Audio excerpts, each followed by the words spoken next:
trust him? Our system is rigged. Anyone who challenges their control is deemed a sexist, a racist, a xenophobe, and morally deformed. Conspiracy theories are at the heart of this American presidential election. This is a conspiracy against you, the American people. Since the Vietnam War and the Watergate scandal, many Americans have been deeply suspicious of their rulers. History is a set of lies agreed upon. The government rarely tells you the truth, and they never tell you the whole truth. Americans are always looking for the conspiracy behind the facts. We were really taught to do that in Vietnam. It's just a complete deception in which 58,000 Americans were killed. Donald Trump has made his political career pushing conspiracies. He's alleged that President Obama could be a foreign imposter. The people that went to school with him, they don't even know, they never saw him, they don't know who he is. Crazy. It's the biggest fraud in maybe the history of the world. All right, thank you, and God bless America. He suggested that the father of one of his rivals was linked to the assassination of JFK. There's a picture of him and crazy Lee Harvey Oswald. Ted Cruz' father linked to JFK assassination. What's wrong about that? This is nuts. Now he faces an opponent with her own scandal-ridden past.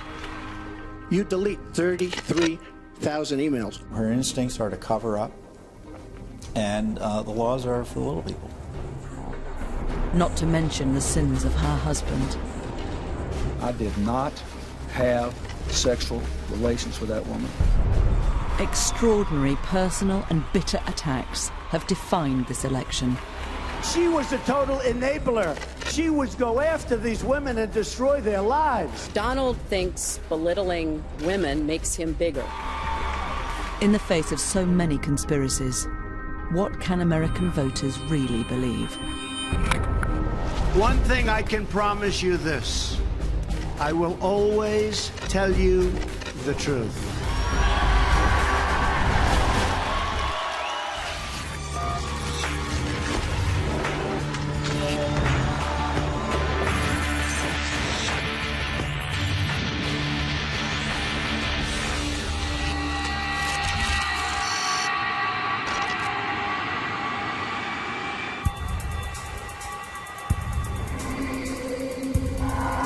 Prepared to take the oath, Senator? I am. In January 2009, Barack Obama was sworn into office as America's first ever black president. That I will... Barack Hussein Obama is not the most common name in the United States. Born to a white Kansan woman and a Kenyan African father, raised by his grandparents in Hawaii. All of those things scream exotic.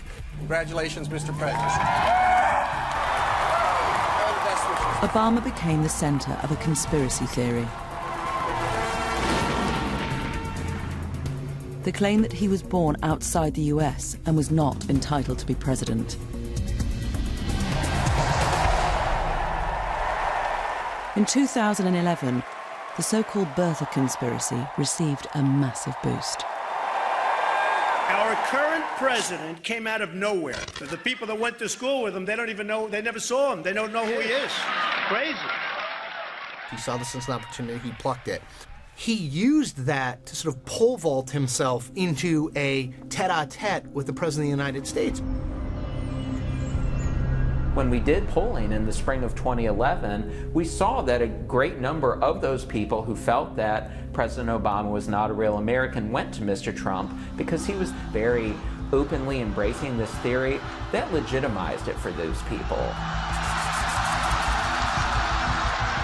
I think that Trump has an ability, because of his stature, because of his name identification, and the fact that he's so well known, to take issues that are not in the mainstream and inject them into the mainstream. In response, Obama called a White House press conference to put an end to the birthers conspiracy once and for all. We do not have time for this kind of silliness. We got better stuff to do. he released a copy of his full birth certificate, showing that he was born in the US state of Hawaii in 1961. I am really honored, frankly, to have played such a big role in hopefully getting rid of this issue. Always optimistic. Clearly, Donald Trump was driving Obama crazy. Trump was able to elevate the issue to the level that Obama felt compelled to respond. To me, that shows that Trump had an enormous impact. My fellow Americans. But Obama was about to get his revenge. 3 days after the release of his certificate, he ridiculed Trump in a speech to the White House press corps. No one is happier, no one is prouder to put this birth certificate matter to rest than the Donald. And that's because he can finally get back to focusing on the issues that matter. Like, did we fake the moon landing? Well handled, sir. We thought that that would put it to bed, and for the vast majority of the American people, it did put it to bed. But not for Donald Trump, because he was using it as a means to build support for his presidential run.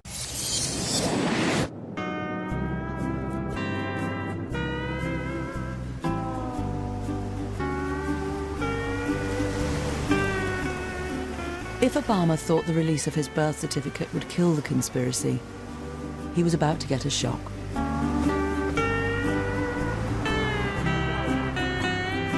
His certificate shows Barack Hussein Obama II was born here at Kapiolani Maternity and Gynecological Hospital in Honolulu.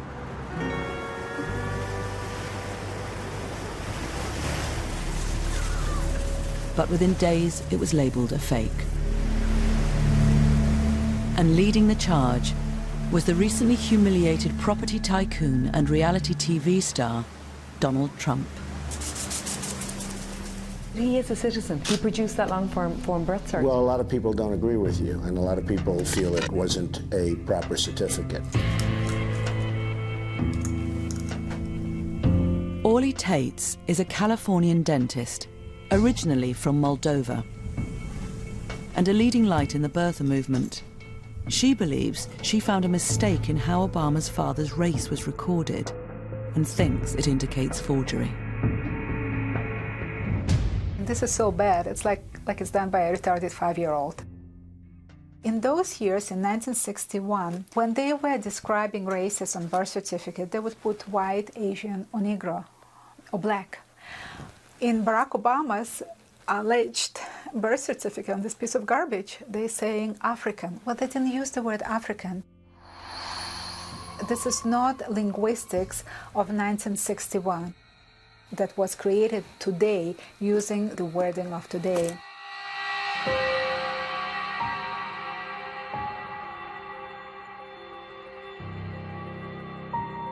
As Orly Tates prepared to legally challenge the authenticity of the birth certificate, she was joined by Paul Iry, who has over 50 years' experience in typesetting. It's the biggest fraud in maybe the history of the world.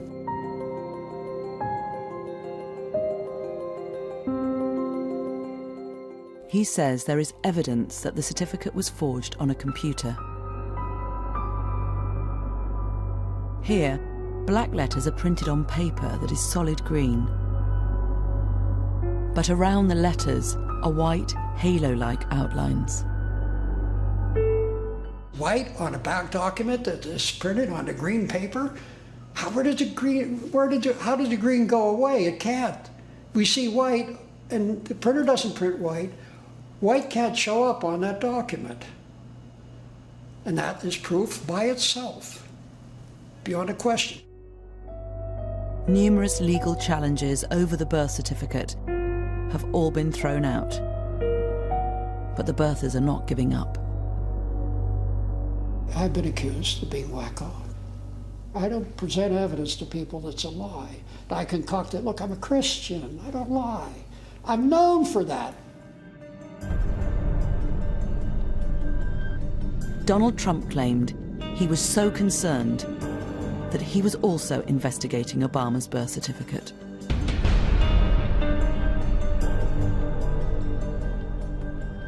Was it a birth certificate? You tell me. You know, some people say that was not his birth certificate. So maybe it was, maybe it wasn't.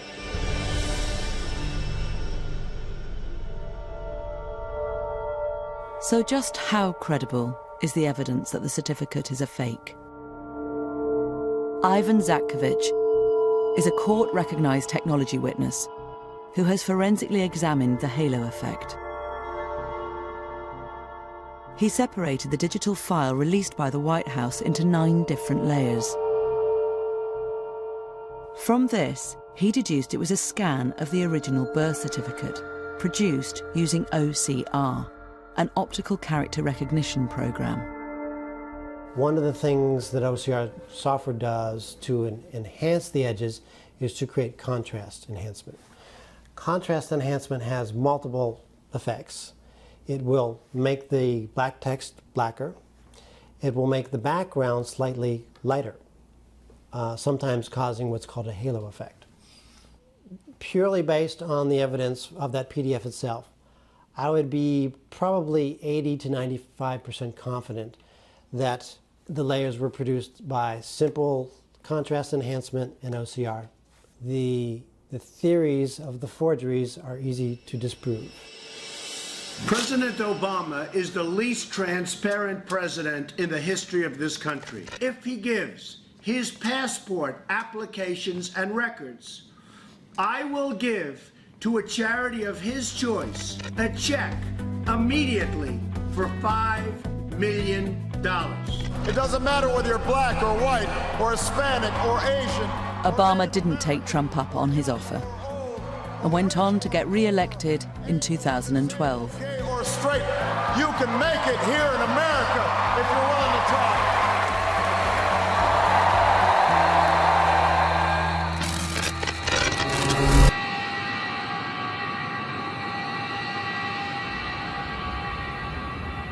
A year later, in 2013, the birther conspiracy would take another extraordinary twist. Minutes after this Cessna Ground caravan plane took off from a Hawaiian island, its single engine failed. Looking outside, you know, can I make it to land? No, there's no way. Okay, prepare for ditching.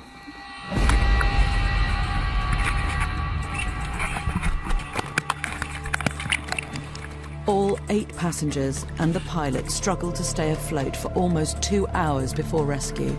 Everybody okay? Later, it was announced that 1 passenger had died.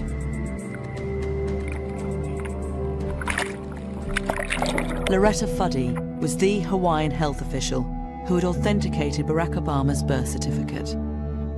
I had no idea who Loretta Fuddy was. None. And somebody told me, he says, oh, she's the one that signed Obama's birth certificate. And I go, oh, here we go. The village idiots are going to be coming out in force. Sure enough.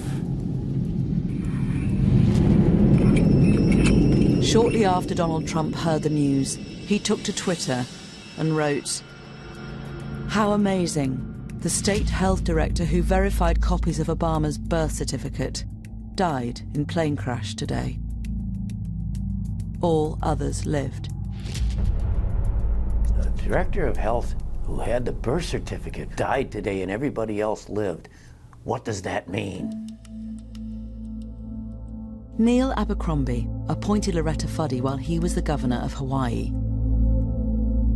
The implication of that tweet is that she's dead and that somehow is connected to the President of the United States in some ill-conceived and misbegotten attempt to prove where he was born.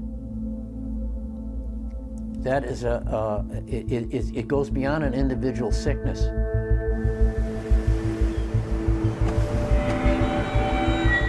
An allegation was made that Loretta Fuddy, as Director of Health, took a bribe to lie and say that Obama's birth certificate was authentic.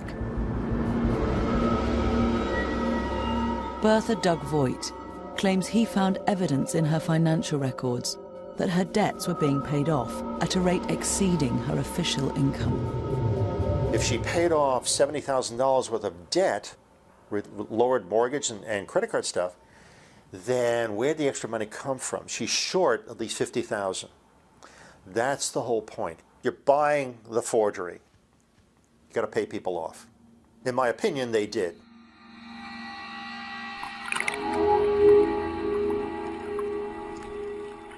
The timing of her death made Voight suspicious, because the previous week he'd told a radio show what he thought he'd found out about her. 1 week she was dead after I did that interview.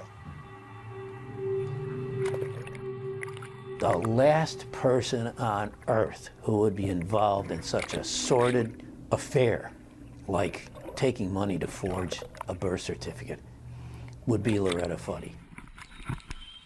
Is a sad commentary on the desperateness that some people have in them, the sickness that they have in them over the fact that a black man is president of the United States. Former Governor Abercrombie is a personal friend of Barack Obama.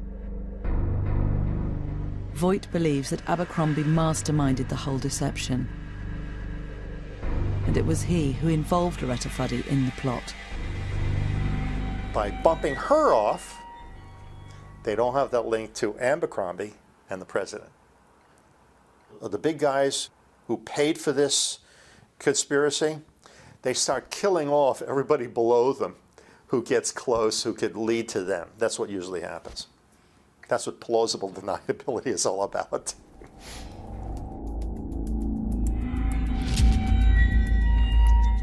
If someone put a small bomb over the magneto and blew up the magneto, it would end the voltage to the cylinders and the plane would lose power, just off the bat, just like that. So is there any credibility to the claim that the plane was sabotaged? Loretta Fuddy's family hired a lawyer to investigate the circumstances of her death. He says he discovered that identical planes had previously experienced the same engine failure. I believe this is at least the fourth one of this particular Cessna that failed for that very reason. So it wasn't something mysterious that someone did to this aircraft. The engine manufacturer, Pratt & Whitney, Canada, and plane operator Makani Kai Air paid undisclosed sums to Fuddy's family.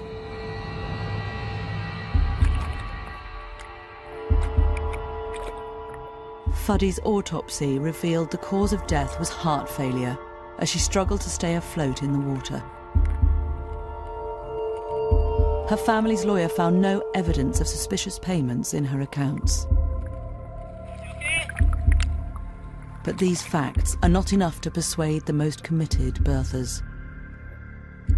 I don't believe them as far as I can throw them. Got the picture? It's like Churchill not believing of a word that came out of Hitler's mouth. Same thing. Good analogy? Got it.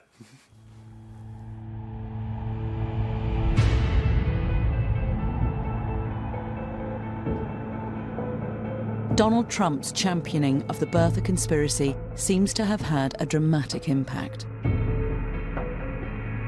In 2009, 45% of Republicans nationally said that they thought that Barack Obama was not born in the United States.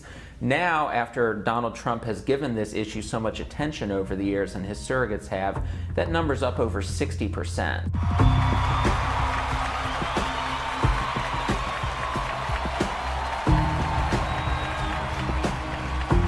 Ironically, Trump himself had gone as far as he could with the birther movement and put the whole thing to bed earlier this year. President Barack Obama was born in the United States, period.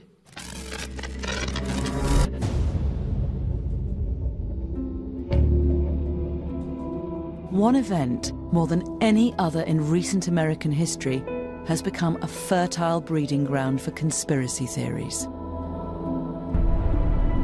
Something has happened in the motorcade route. Stand by, please. The assassination of President John F. Kennedy.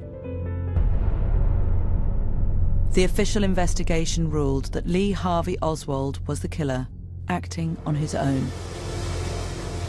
Many Americans have just never bought the story.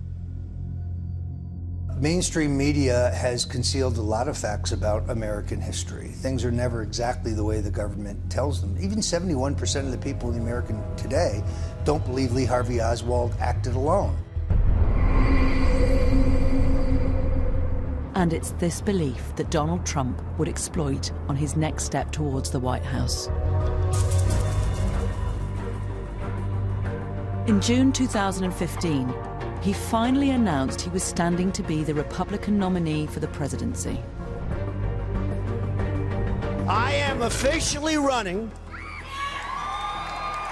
for President of the United States. We will make America great again. Thank you. Thank you very much.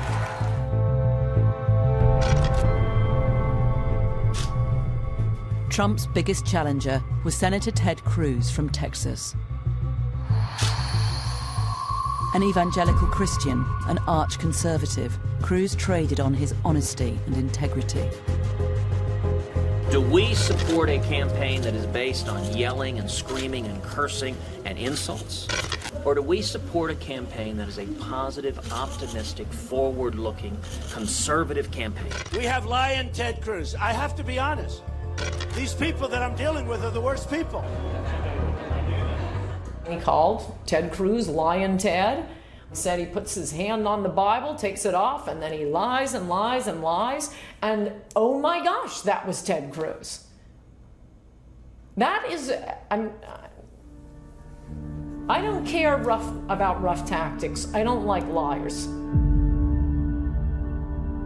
Along with these attacks, it wasn't long before Trump jumped on yet another conspiracy theory. This time, it was linked to Cruz's father. Ted Cruz's father linked to JFK assassination. What's wrong about that? That's an accurate representation of what the story was. What was he doing with Lee Harvey Oswald shortly before the death, before the shooting? It's horrible. Donald Trump, by invoking the Inquirer report, was able to elicit a response from Ted Cruz that effectively made him a spontaneously combustible political candidate. Now, let's be clear. This is nuts. This is not a reasonable position. This is just kooky. And while I'm at it, I guess I should go ahead and admit, yes, my dad killed JFK. He is secretly Elvis, and Jimmy Hoffa is buried in his backyard. This man is a pathological liar. Why did Trump raise this? To get under Ted Cruz's skin. Did it work? Like a charm. Ted got emotional about it, and I think he got emotional about it because it was his father. Like, when you run for president, the idea that it would bring pain on your family is an emotional thing. I don't know his father. I met him once. I think he's a lovely guy. All I did is point out the fact that on the cover of the National Enquirer, there's a picture of him and crazy Lee Harvey Oswald. But they never denied. Did anybody ever deny that it was the father? They're not saying, oh, that wasn't really my father. It's a little hard to do, because it looked like him. Rafael Cruz was born in Cuba. During the Cuban Revolution, he fought with Fidel Castro's rebels against the ruling military dictatorship. He fled to America in 1957. America is the land that welcomed my father as a penniless immigrant. He'd seen oppression, prison, and torture in Cuba. And for him, America was hope. The National Enquirer alleges that after Fidel Castro took power and was viewed as a threat by America, the Cruz family tried to hide Rafael's past. Ted Cruz had lied about his father's links to the pro-communist regime of Fidel Castro.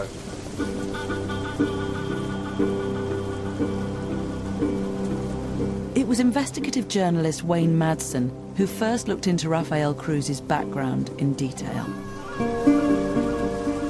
He believes the photograph is evidence of a much deeper conspiracy. He identified the similarities between Rafael Cruz and the man beside JFK's killer. He's never told anybody where he was on August the 16th, 1963, although there's some photographic evidence that would show that there's a guy that looked an awful lot like him standing there with Lee Harvey Oswald on August the 16th, 1963. But it's a yes or no. It's a simple question which he's never answered. After a return visit to Cuba, Rafael Cruz claimed he became disillusioned with Fidel Castro's brand of communism. We all thought he was the solution to the dictatorship that was in Cuba. We were all fooled.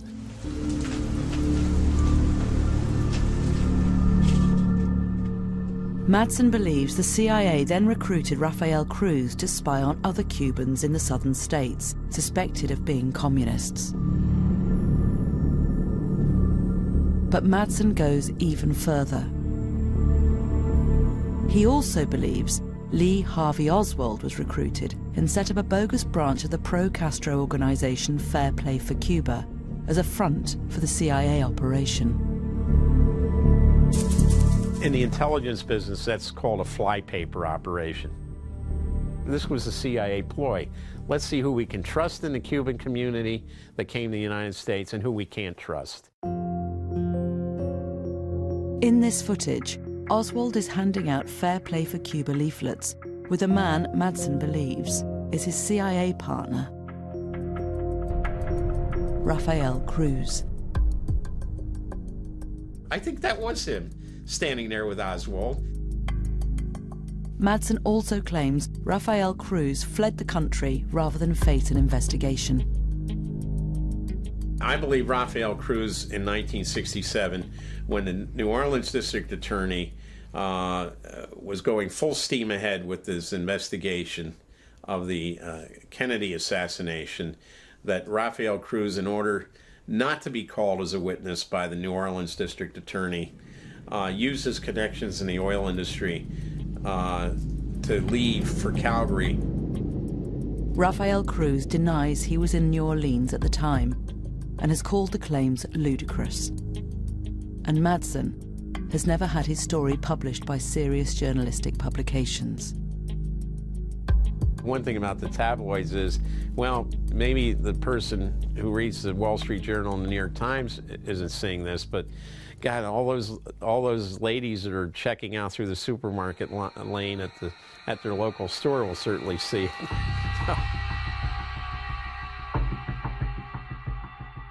But is the evidence that Rafael Cruz was with JFK's killer credible? Garbage. Garbage. You know, I think that's the problem.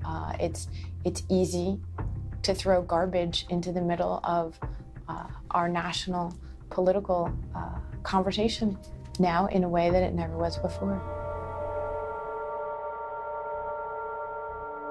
Even the National Enquirer couldn't be certain it was Rafael Cruz, despite their dramatic headline. In our article, we actually discounted the story to some extent. We said that there were some experts who said that they couldn't conclusively identify one way or the other if indeed the man in the photograph was Ted Cruz's father. 99% of their publication, it's all fabrication. I guess you could call it entertainment for the conspiracy-minded. There's just no evidence that Rafael was anywhere near Lee Harvey Oswald, so no, it's just bogus. But the damage was done. I've said that I would continue on as long as there was a viable path to victory. Tonight, I'm sorry to say, It appears that path has been foreclosed. I humbly and gratefully accept your nomination for the presidency of the United States. I accept your nomination for President of the United States. With Hilary Clinton winning the Democratic nomination, Donald Trump faced the ideal opponent for his unique brand of conspiracy theory politics. Between 55 and 65% of registered voters in this country do not believe the words honest and trustworthy apply to her. In any other election, that is a huge deal and a huge problem for a nominee. Why is it less of a big deal in this election? Because Donald Trump's numbers on honest and trustworthiness are even worse. And her husband Bill has been mired in more scandals than perhaps any other American president. From the outset, the Clintons were embroiled in controversy. Their property company, Whitewater, went bust, and their business partners were later jailed for fraud. Then there were accusations of cronyism after they sacked staff in the White House Travel Office, replacing them with friends and supporters. And the man responsible for handling these sensitive matters was Vincent Foster. The Clintons are more like a crime syndicate than they are a family. He was the keeper of all their secrets. He was their lawyer. 6 months into Bill Clinton's presidency, Foster was found dead with a gun in his hand, here in Fort Marcy Park, just outside Washington. And it is very important that his life not be judged simply by how it ended, because Vince Foster was a wonderful man. Rumors spread about the man who may have known too much about Whitewater and the Clintons' complex web of financial and real estate dealings. I believe he was murdered by persons unknown, for reasons unknown to me, and a cover-up ensued that was at bottom politically driven. 23 years after Foster's death, Donald Trump reinvigorated the conspiracy. A lot of people are very skeptical as to what happened and how he died. I know nothing about it. But again, if you people reveal something to me, I'll answer it the appropriate way. Donald Trump, it seems to me, understands that the people who believed in those theories, the Clinton haters, if you will, exist and were ready to be reactivated out there on the internet, and that by sending these signals to them, he would have a certain constituency. He's rallied that constituency. Some of Trump's closest allies accuse Hillary Clinton of criminally covering up the circumstances of Foster's death. My own research indicates that Hillary Clinton had 2 of her flunkies move the body to Fort Marcy Park so that Vince Foster's office would not become a crime scene. Why do I think his body's dumped? Well, they find his body 30 yards down a muddy trail, but there's no mud or dirt on his shoes, none whatsoever. There are carpet fibers all over his suit, however. That's because they rolled him in a carpet to get him out of there. Later, it is claimed secret papers were removed from Foster's White House office. Records pertaining to the nefarious activities of the Clintons. Who knows? It could have been anything. They have, these people are a scandal a minute.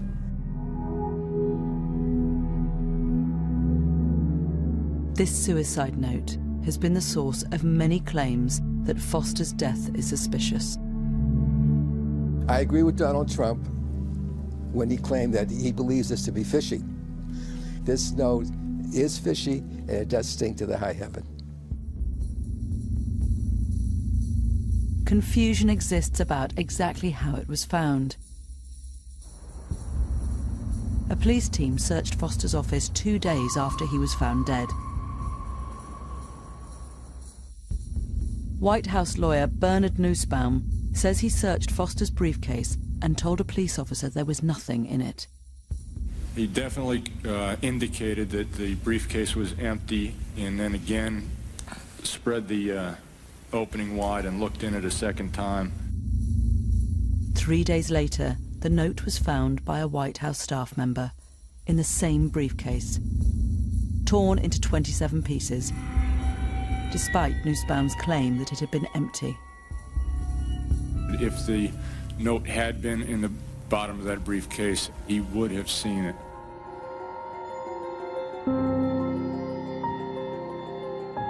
Questions were now being asked about whether the note was genuine. Handwriting expert Ronald Rice examined a copy of it in 1995 for a political newsletter. The more I looked at it, the more I studied it, the more I slept on it, the more this, the more that. I just could not come to the conclusion that the note was in fact authentic. Rice managed to obtain earlier samples of Foster's handwriting in order to compare them to the suicide note. You can plainly see how smooth and clear and clean and pristine that writing sample is compared to this about a month later. It's broken up.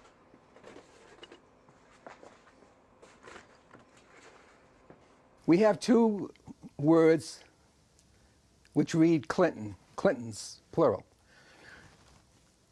You can plainly see on the known Vincent Foster, capital C is different from the question capital C. The I in the N is quite different from the I in the N created in the question suicide note. The T is obvious. This is the known T. This is supposed to be the stem in the question document of Clinton. So we have in excess of 14 points of dissimilarity. Not similarity, dissimilarity. For Rice, this means only one thing: forgery. On a scale of 1 to 10, probably a 2, amateuristic, sloppy. I've seen better by kids.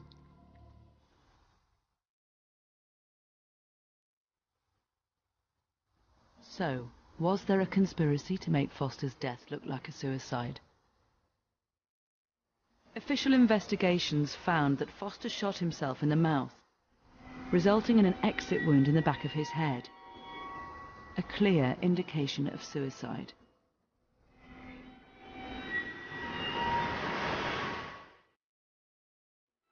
But citizen investigator Hugh Sprunt found a document which convinces him of foul play. We found the medical examiner's report, which is a 2-page report. It's a Virginia medical report. It's a report by Dr. Hout. Sprunt believes that in the report, the location of the exit wound on Foster's body has been altered. You look at the word that looked like it was kind of eliminated. It's 4 letters. Could it be neck? An exit wound in the neck could suggest an alternative to suicide. And Sprunt discovered a second reference to the neck. Whoever did the alteration, because clearly it was altered, didn't notice the word neck on page 2, so the document as it officially exists is completely inconsistent because of the alteration.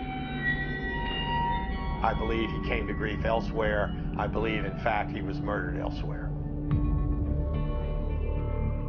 Despite the passing of more than 2 decades, the issue resonated with US voters after Donald Trump raised it.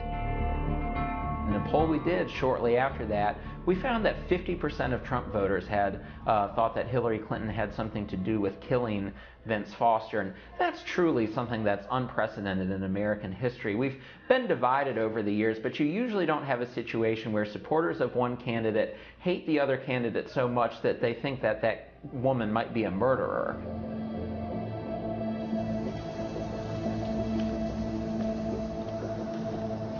Dr. Donald Hout was the only medical examiner to inspect Foster's body in Fort Marcy Park.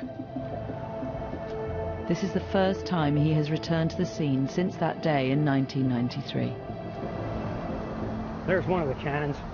See it? See it?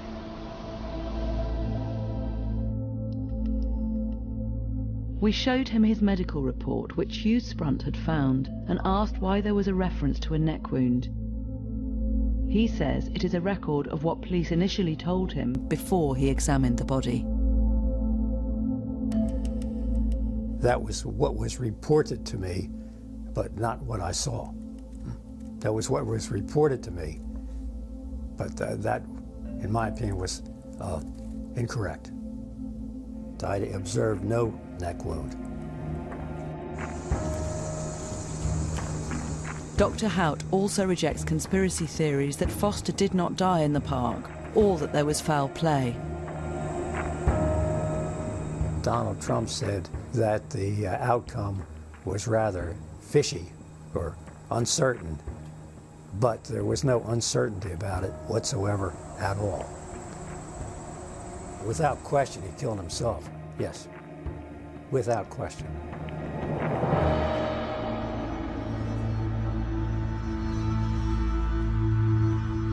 So, what about the suicide note? I'm not a conspiracy theorist. Prove me wrong. Prove me wrong.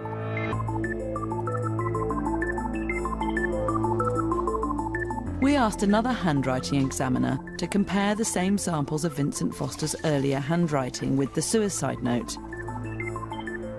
It's not a forgery because there's too many similarities. I don't think anybody can recreate this baseline without knowing how he held a pen and the angle of the pen and where his fingers were held. And then that alone is hard enough to recreate. But to do it in the same words, it's not possible. I've never seen it done like that. I'm completely confident, and I would take an oath in a court, that the suicide note was performed by the same writer who wrote the known writings.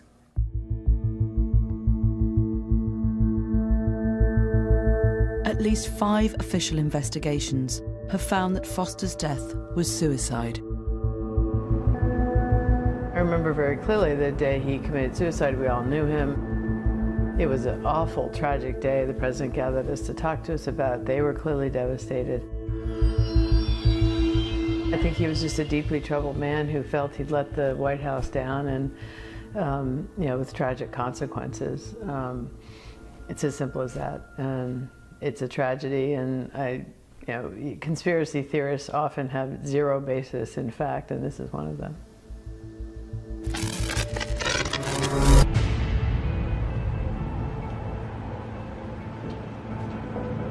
But this wasn't the only controversy the Clintons faced in the 90s. And it's Bill Clinton's alleged sexual misdemeanors that have engulfed his wife's presidential bid. What he's done to women, there's never been anybody in the history of politics in this nation that's been so abusive to women. When Bill Clinton was governor of Arkansas and running for the White House in 1992, the first scandal involving relations with other women broke. A cabaret singer named Jennifer Flowers was outed in a tabloid magazine as Bill Clinton's lover. The Clintons decided to confront the scandal jointly in a TV interview. Bill Clinton's closest advisor at the time, Dick Morris, says he was consulted about tactics. Bill called me right before the interview, and he asked me, what do you think I should say? And I said, well, if I were you, I would say that you have caused pain in your marriage, and you regret that, and you want to be a better person. But Franklin Roosevelt was not always faithful to Eleanor, and Eisenhower was not always faithful to Mamie, and Kennedy was not always faithful to Jacqueline, and Lyndon Johnson was not always faithful to Lady Bird.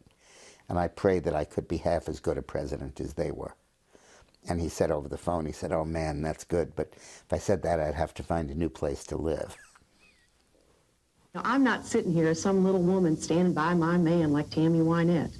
I'm sitting here because I love him, and I respect him, and I honor what he's been through and what we've been through together. And you know, if that's not enough for people, then heck, don't vote for him. The next day, Jennifer Flowers held her own press conference. Yes, I was Bill Clinton's lover for 12 years. First woman to come forward became a client of mine, Jennifer Flowers. And for the past 2 years, I have lied to the press about our relationship to protect him. And she told the media that she had had this relationship with Bill Clinton. She had an audio recording of him calling her, saying, "Be quiet about this." Judge for yourself if this is the way a man talks to a woman who is just a friendly acquaintance. If they ever hit you with it, just say no and go on. There's nothing I can do. Raise your right hand and repeat after me. Nevertheless, Bill Clinton was elected president later that year. So help me God. Congratulations. But another sex scandal followed. In 1998, a White House intern called Monica Lewinsky claimed that the president had engaged in sexual activity with her in the Oval Office. True to form, Bill Clinton went into denial mode. I did not have sexual relations with that woman, Miss Lewinsky.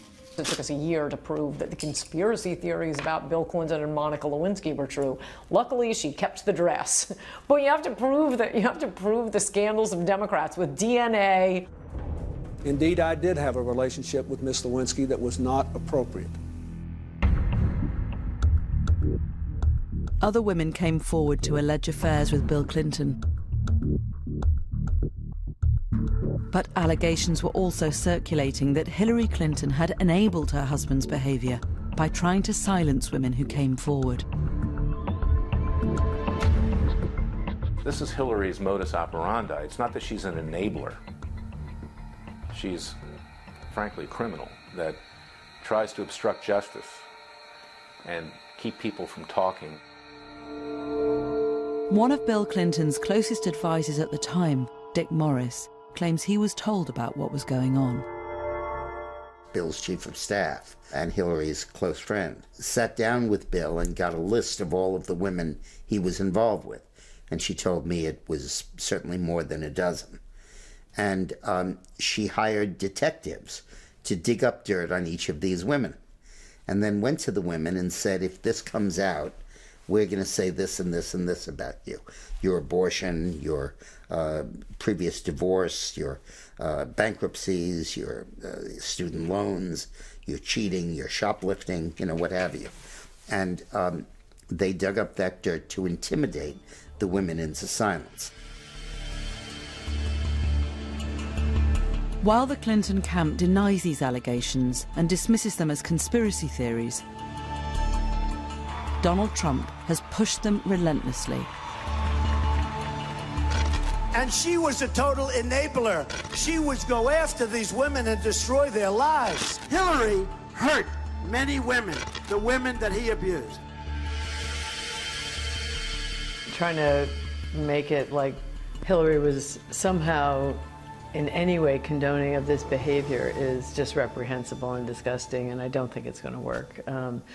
The problems that Hillary and Bill have had during their marriage's infidelities are well known, and to charge her as being an enabler is just a debased, a false attack that I think will backfire on Donald Trump. This narrative has never been fully exposed in the mainstream media, but it's fair game. If Hillary Clinton wants to call Donald Trump a misogynist, she's opening the door to an examination of her own conduct.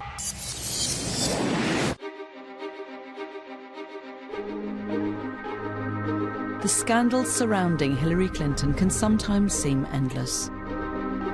The most recent concerned her period as Secretary of State under President Obama. It emerged that she used a private email server for official business. Hillary Clinton created an illegal private email server, deliberately, willfully, and with total premeditation. Premeditation. Could be the first way was right, actually. Some in the intelligence community watched in amazement at what was playing out in public in relation to the handling of America's secrets. The fact that someone who was the Secretary of State had, in this instance, the bad judgment to set it up this way and the even worse judgment to try to attempt to defend it. I did not email any classified material to anyone on my email. There is no classified material. Following a subpoena for work-related emails, Hilary Clinton's team deleted over 33,000, claiming they were personal. The FBI recovered some of them and found that thousands were work-related, and some were classified. From an additional 30,000 emails that she did hand over, the FBI found 110 of them were also classified. And here now you have Secretary Clinton saying there was no classified. And after it was pointed out that, well, that is classified, then the claim became, well, they weren't classified at the time the emails were sent. And again, that's inconceivable for someone of my background. Information doesn't get classified by sitting on a server. It begins life as either classified or unclassified information.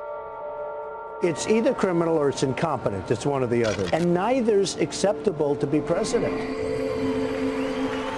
I would lose respect for a whole bunch of intelligence organizations around the planet if they had not had full access to that server and were not, as we speak, thumbing through all the emails that were available.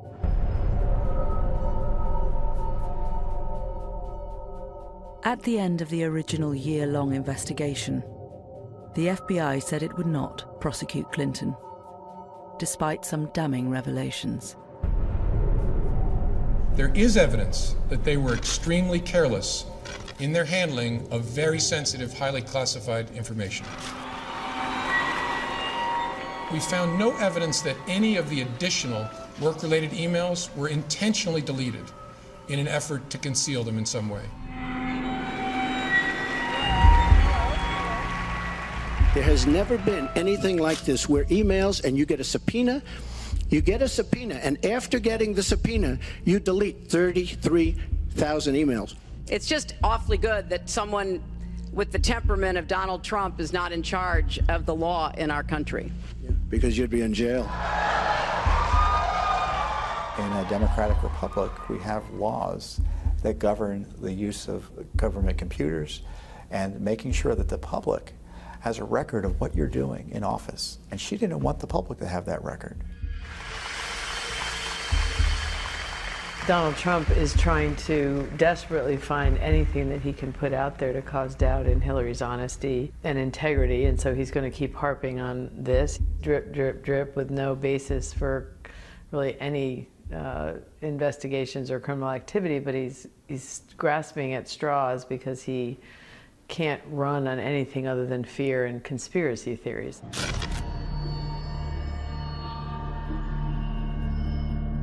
The FBI's decision is outrageous. This is elite deviance. This proves yet again that there are some people in the country so powerful, so connected, so wired, that the law just doesn't apply for them. The Clintons have skated on this basis for a long time. When Hilary Clinton complains about conspiracy theories, it's usually because she doesn't like the idea that people are talking about her misconduct, and she tries to label it as a conspiracy theory to keep people away from talking about it.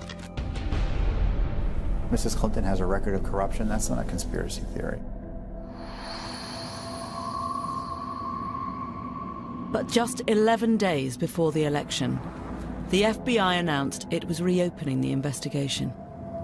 And some in the Clinton camp now allege a conspiracy against them. She's complaining about how the timing is political and it's all about her election. The timing is a result of her efforts to cover it up and the State Department's efforts to enable it. And these records should have been released years ago. But despite his relentless attacks on Hilary Clinton, Donald Trump has not had everything his own way.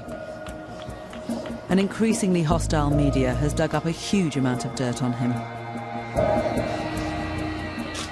I did try and fuck her. She was married. That's huge news. I moved on her like a bitch, but I couldn't get there, and she was married. This was locker room talk. I'm not proud of it.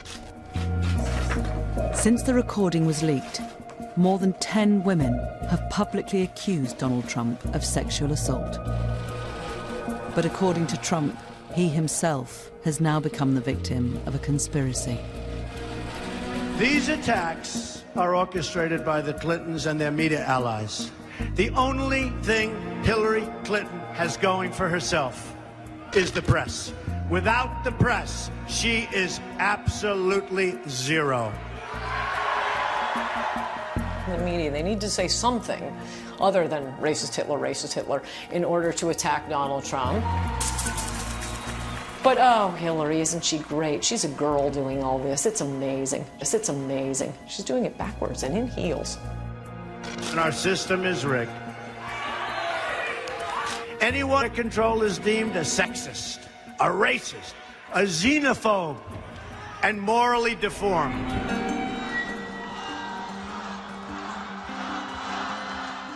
Trump is even implying that if he loses, he will be the victim of the ultimate political conspiracy, electoral fraud.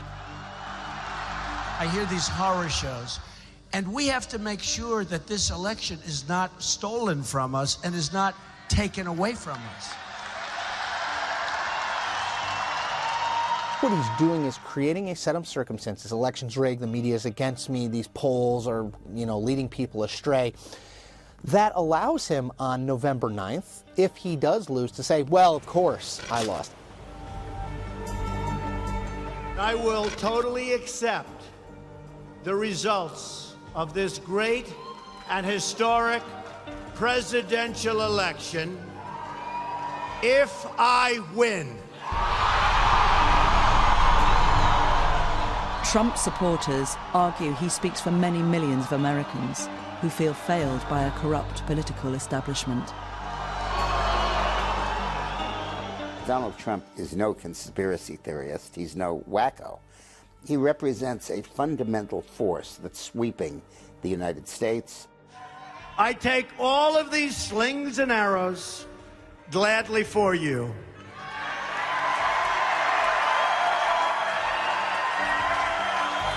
He's not an ideologue. He's not a reactionary. Certainly isn't a racist. But he's certainly not out of charm school. I think you have a responsibility when you're the major party's nominee, when you're this much in the public eye, when you're pushing out these crazy conspiracy theories and no facts to back them up.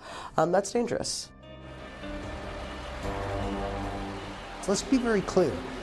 The Clintons are not just facing defeat, they're facing prison, prosecution and prison. And therefore it's all or nothing for them. I think they'll do anything necessary to win this election, including cheating. He refused to say that he would respect the results of this election, and that is a threat to democracy. This is a conspiracy against you, the American people, and we cannot let this happen or continue.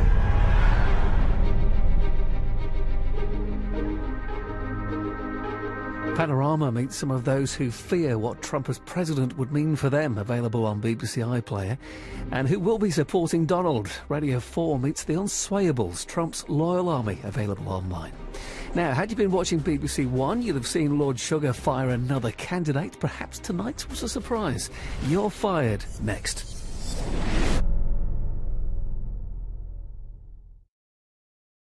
How diverse is that place? How representative are our representatives? Whether or not here will have an equal chance as his white counterpart to succeed in Britain is really what this program's all about. Could he actually dare to be a prime minister? Will Britain ever have a black